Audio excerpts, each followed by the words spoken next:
This new Gilby record over here, it's not good. Hi everyone, Anthony Fantano here, internet's busiest music nerd.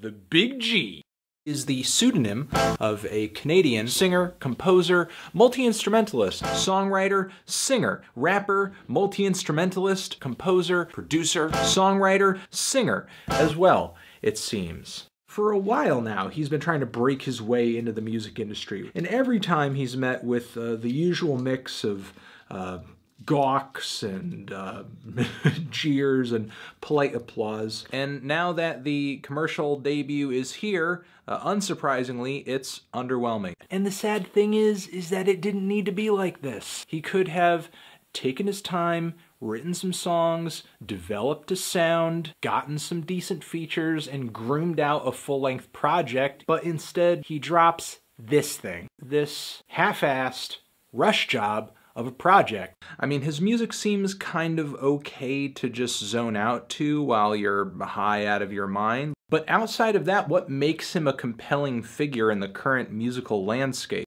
Not really a talented songwriter, not really a talented singer, not a talented lyricist, not a talented musician. There's not really much to what I'm listening to. It's pretty vapid. Ever since his big breakout single, Fright Night, I just have not gotten the appeal. The cleanly sung vocals on this thing, are terrible. The guitars are the definition of overproduced. It is so gross and so dumb and so lowbrow that a lot of what's here is near unlistenable. Really up there with Chinese water torture. I will most likely never listen to it again. I think the tune on the chorus is actually pretty solid, sweet, catchy.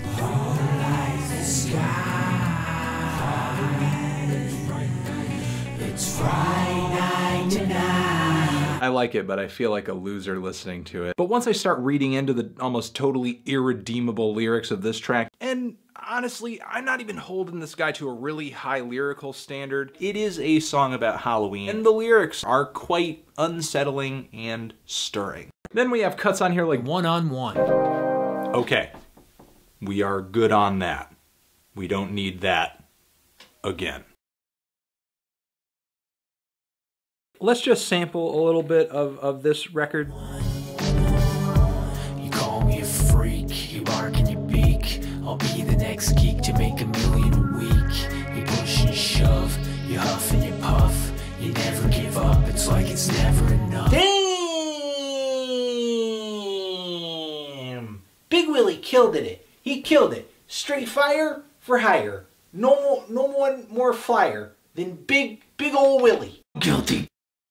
I really like the beat, but without some decent hooks and songs, structure to back any of that up, I have no interest in hearing this guy monotone mumble his way through an angsty white boy garbage rap from the 2000s, come back from the dead, manifesting itself in some of the worst music the music world has to offer. Every time the hook to this track bashes its way into the song,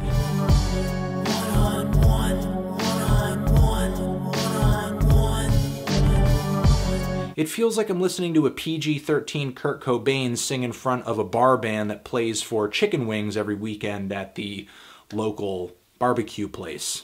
I can't even begin to describe how terrible this album is. God, is this bad? This album is bad. This album is so bad. I can't believe how bad this album is. An album that I think is the worst album of the year. An album that I think will maybe go down as the worst album of the decade. And when I say this is like the worst album of the year, it really is the worst album of the year. Like, I dare you to find an album worse than this album. And I've heard some terrible albums this year. This album is fucked up, it's stupid, it's retarded, it's idiotic, and did I say retarded? Transition, you're the best. Subscribe to my YouTube channel and have a nice day. And subscribe to this YouTube channel too, dog. Anthony Fantano. Wu-Tang forever.